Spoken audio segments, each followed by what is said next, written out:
Received collections in full less discounts from customers billed on May 2nd. Okay, this is different. So that means we got 5,900 minus the 2%. What was our journal entry on the second for the revenue, for the sale? We received $5,900 in accounts receivables. Accounts receivable, 5,900. And our revenue is 5,900.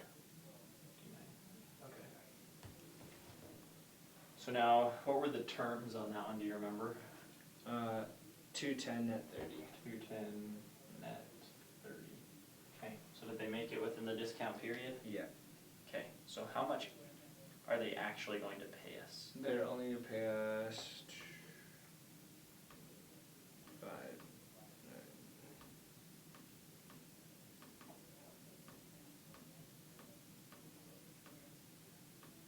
100 minus. They're gonna pay us $5,782. So that's how much they're paying us. How did you get that? Well, they're paying us in cash, right? 5,782. Yeah. Yeah. So 2% of 5,900 is 118, I think. You just calculated the discount, right? Yeah. So 5,900 times 0.02 is 118. And then I minus the discount from the sale amount. That's perfect. Okay. So 5,782. You know what's happening? What else is happening here? So there's two. We're obviously getting cash. But what's happening to that? Anything else that's happening here? Would it be purchase discounts? Would we credit that or debit? Let's see what. Well, let's come back to the discount in just a second. Okay. Let's see what else. What else is going to go in here? So we know cash is one because they're paying us. Accounts receivable is going down. Okay. So what do we do there? Minus the 57 to 5,782. Well, how much was in accounts receivable? Oh yeah, 5,900. 5,900. We have to show that they paid the full thing off. But now look what's happened here. No, there's a difference. So there's a difference. There's a contra revenue account. Yeah. So there's. So is there a debit, or is there more debits or more credits? There's more debits. There's more debt. Well, there's 59, 57. Oh, sorry. Or credits. Yeah. Sorry. By how much? 118. By 118. That's because we gave them a discount, right? Mm-hmm. So then all we'll have to do then is just debit our sales discount. Because we're the seller, and so there's going to be a sales discount. And that's a credit? It's a debit. So then if we add them up, our debits equal 5,900 and our credits equal 5,900. Sales discount. And so is a sales discount a contra revenue account? It is, right? Because it's the same, when we calculate our net sales, remember how to calculate net sales? Net sales is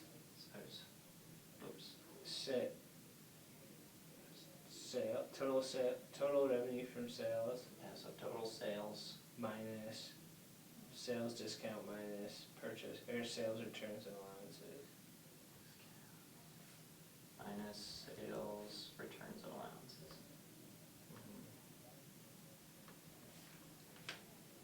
And so did it make our revenue, our sales revenue go down?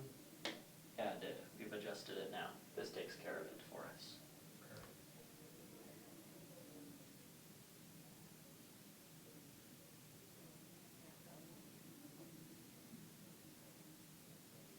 Paid wholesale supply in full less the discount on the 10th. So this time we're acting as the buyer. The buyer. And we're paying what we owe. Uh-huh. So how much did we owe them? 8,500, but the terms were 110 net 30. Okay, so what was our original journal entry? 8,500 to inventory and 8,500 to accounts payable in a credit. Okay, so like this? Yeah. And what were the terms? 110 net 30. And Okay. we made it within the target date, so. Now, tell me this really quick.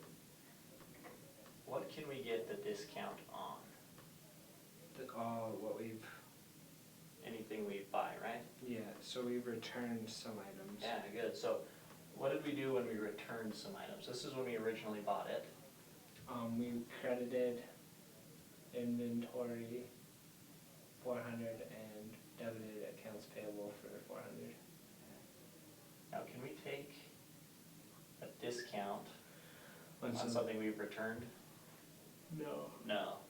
So how much are we actually gonna take in a discount? 8,100 times 0.1, so $81. Yeah, so just whatever is left in our accounts payable, right? So $81. So 8,100 times one. Oops. $81. Okay. So that's how much we're gonna pay. So that would mean our cash would be credited that much? Or how? Wait, how much did you say? So this was how much the discount is, right? So it's 8,100 minus 81 would be how much we pay in cash, right? Yeah, so how much is that? 8,019. Okay. Now we're the buyer this time, so are we going to pay cash or are we receiving it? We're paying, so that's credited. So we're gonna credit our cash for 8019. Okay, before we get to discounts and everything, what else is in here? So that way we can see if we need a debit or credit. Would What this else? be purchase discounts? Well, we'll see in just a second, but What else is being affected? yeah, what else is happening here? Accounts payable is getting paid off. Okay, so accounts payable for how much? 8,100. Oops, not receivable, that's payable. So a full $8,100 is coming out of our payable, but now we have a difference again, right? Yeah, and so would the remainder be the, Where is this remainder, this $81 discount, where is that actually showing up right now? in our inventory? Inventory, our inventory shows 81, right? Oh yeah, because we returned 400. So our inventory shows 81 right now. But it's So- only supposed to show this amount. So would it be purchase, oh, wait, did you say purchase discounts aren't in? Yeah, no, So, yeah, just go straight to inventory. just go straight into inventory. Now, do we need a debit or credit inventory? Is our inventory too high or too low? It's too low. Let's look. So if we look, here, let's make our inventory account. Initially 8,500, we returned 400. Now we have 8,100. What is it supposed to equal? 8019. How will we make it go down? Credit it. Credit it, is that 81? Why? Our debits and our credits don't equal. I know, but isn't there still $8,100 worth of inventory in there? Is the inventory that's in there just what we paid for it? Tell me this, if we had originally paid this amount for it, Yeah, how much would have been in our inventory? that much. This much? Just because we paid $8,100 doesn't mean that's how much in inventory we have. Oh, okay. It's just the amount that we paid for it, right? That's how we're gonna record it, is by the amount that we paid for it. So how much did we actually pay for our inventory? So is it just follows the historical cost principle? Okay. Yeah, so we actually are only paying that much for inventory. That makes sense. So I'm trying to think of an example of maybe, when you would see this other than right here. Yeah. So Frederick Distributors was 4,200, terms 210, net 30. Okay, so what was our original entry for the purchasing? For the purchase of that, it would be 4,200 debited to inventory, Okay, and it would be $4,200 credited to accounts payable. and the terms are 210 net 30 again? Yeah.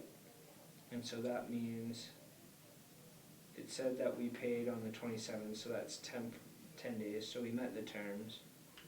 Okay, did we return anything or anything in the middle? We always wanna make sure we didn't return anything. If we No. returned it, we don't get a discount on that much. We didn't return anything. Okay, so what was our discount amount? 4,200 times 0.02, $84. Okay, so how much did we actually end up paying? 4,116. So our cash was 4,116? Yeah. Okay. Journalize it for me. So it would be accounts payable is paid in full, Okay, how much is in there? 4,200. 4,200. So that's all gone, we paid them off. And then it would be What's the next most obvious one? cash. Cash? Are you debiting or crediting cash? Crediting cash, $4,116. 4,116. And then we would credit inventory Inventory again. because it's a perpetual system, $84. Now what would be different if this were periodic? Instead of inventory, we would do purchase returns, purchase discounts. Oh, discounts, yeah, sorry, we didn't return anything. I was on purchase discounts.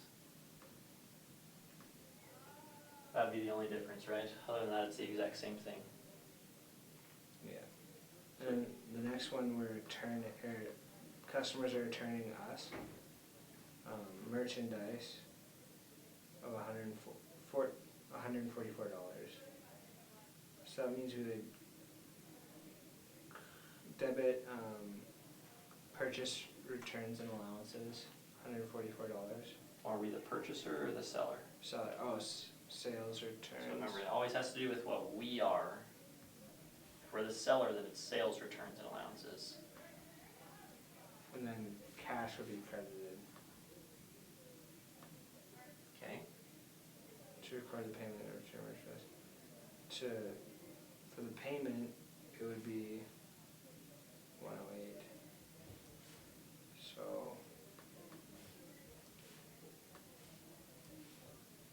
Okay, so that takes care of the revenue side, right? and then The sales returns. and then we would credit or debit inventory, the $108, and we would credit cost of goods sold because it usually has a debit balance. Yeah. And then this one, sold merchandise on account for $1,428, terms net 30. The cost of the merchandise sold was $926. Wow, they did pretty good. So 14. I was gonna write down the numbers for you, can't remember. 1,428. And then what was the cost? 926. 926, okay. Oh yeah, I'll just scroll back up and down.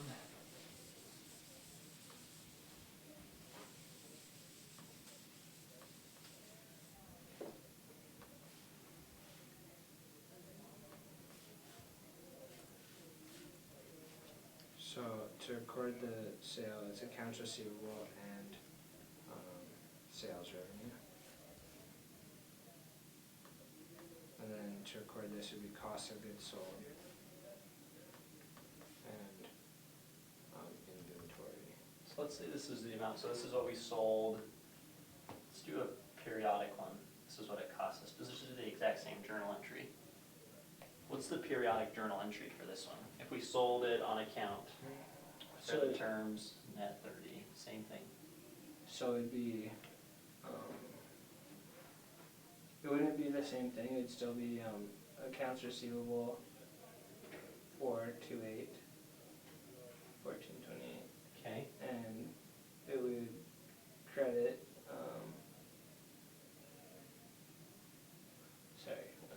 cost of goods sold. We would credit revenue 1428.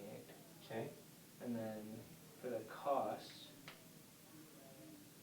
we would do cost of goods sold, wouldn't we? Or no, What's the difference between perpetual and periodic? Periodic, they only count at the end of the, Once so, you- oh wait, that's all we do, That's it, right? We're Yeah. done. yeah. And then at the end of the period, we'll add up everything. They probably won't even tell you the cost, right? You wouldn't even know, you wouldn't Yeah. even care. No.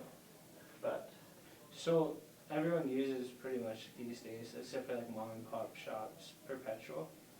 yeah, it just depends. Perpetual keeps you up to date more often, right? Cause I mean, every time like, say at a grocery store, they scan something, it'll go and like plug it into their inventory limit.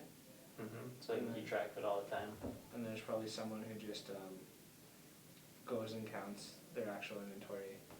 Yeah, so under perpetual, you're still counting your inventory regularly, right? To make Yeah. sure, You're not getting stolen from and stuff. yeah. And another thing, just to make sure you're on track, but